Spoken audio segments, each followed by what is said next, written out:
Welcome to the Banker Lamp. Please enjoy the video. You begin by translating your review question into precise search terms, think PICO or keywords with synonyms, and decide which fields matter. Use Google Scholar Advanced Search to lock the exact phrase, set a date range, and apply author or journal limits because that reduces noise fast.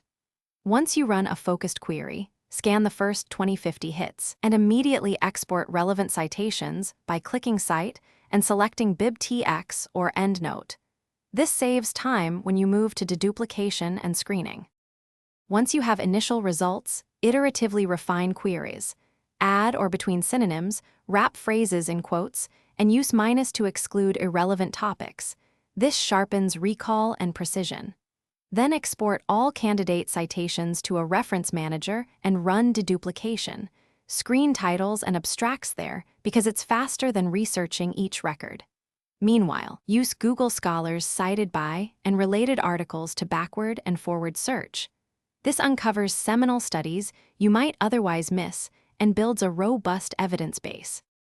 You finish by applying inclusion and exclusion criteria consistently and documenting each search string, date, and hit count so your review is reproducible.